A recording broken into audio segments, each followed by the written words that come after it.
In a small, sleepy town, far from the hustle and bustle of modern life, lived two adventurous siblings, Mia and Max. They were twins, inseparable in both their explorations and their mischief.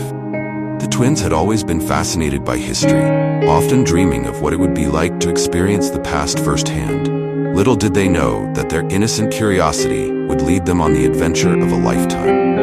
One rainy afternoon, while exploring the old, mysterious attic of their grandfather's house, they stumbled upon a peculiar object, a golden, ornate pocket watch with strange symbols engraved on its surface. It looked ancient, like it had seen the rise and fall of entire civilizations. The twins had no idea that this was no ordinary watch. As Mia fiddled with the watch, trying to open it, a sudden burst of light enveloped them, and the world around them began to spin. When the light faded, they found themselves not in their grandfather's attic, but in a completely different era. The twins blinked in disbelief as they stood in the middle of a bustling Roman marketplace. Tall columns and grand temples surrounded them, with merchants selling goods from all over the empire. The air was filled with the sounds of bartering, clatter of chariots, and the distant cheers from the Colosseum.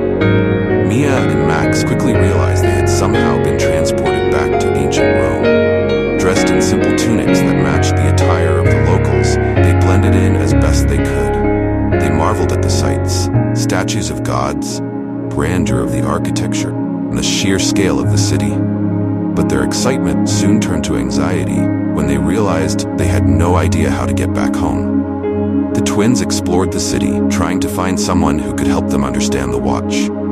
Along the way, they befriended a young scholar named Lucius, who was fascinated by their strange clothing and even stranger accent. He guided them through the city, showing them the wonders of Rome, including a visit to the Senate and a glimpse of the gladiators preparing for a match. However, their adventure took a dangerous turn when the watch began to glow again, signaling another imminent jump through time. Just as they were about to be caught by Roman soldiers for their suspicious behavior, the watch activated, and they were whisked away to another era. The twins landed with a thud on the cold, hard ground. They looked around to find themselves surrounded by towering Viking warriors, their faces stern and their weapons sharp. Twins had traveled to the Viking Age, right in the middle of a raid on a coastal village.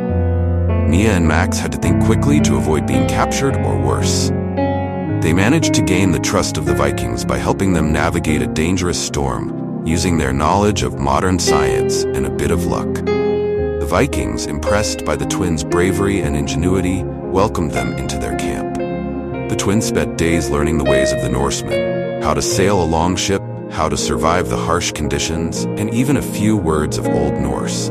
They participated in a grand feast, where they heard tales of Norse gods and mythical creatures. But the peace didn't last long. The watch started to glow again, signaling that their time in the Viking Age was running out.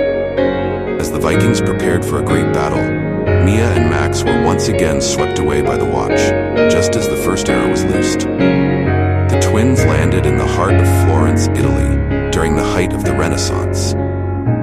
The streets were alive with art, music, and the chatter of philosophers and inventors. They soon realized they were in the presence of some of the greatest minds in history, including Leonardo da Vinci. Mia and Max managed to gain entry to da Vinci's workshop, where they marveled at his inventions and sketches.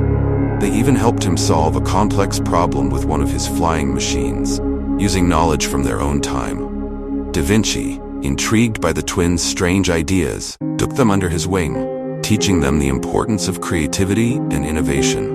But as they enjoyed the splendor of the Renaissance, they knew their time there was limited.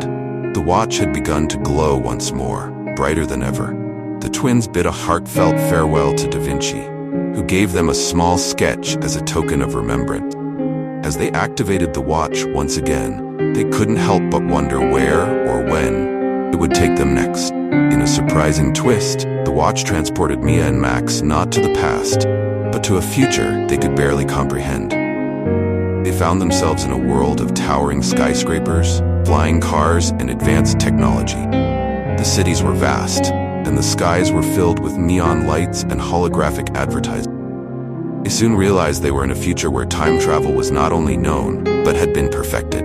The twins discovered that their mysterious watch, actually a prototype from this era, lost in time during an experiment gone wrong. In this future, they met descendants of their own family, who were amazed to see them alive and well after so many centuries.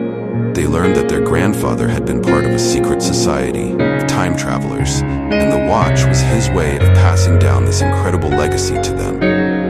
But their time in the future was brief. The watch, now pulsing with energy, was ready to take them on one final journey, back to where it all began. The twins returned to their grandfather's attic, the watch finally coming to a rest.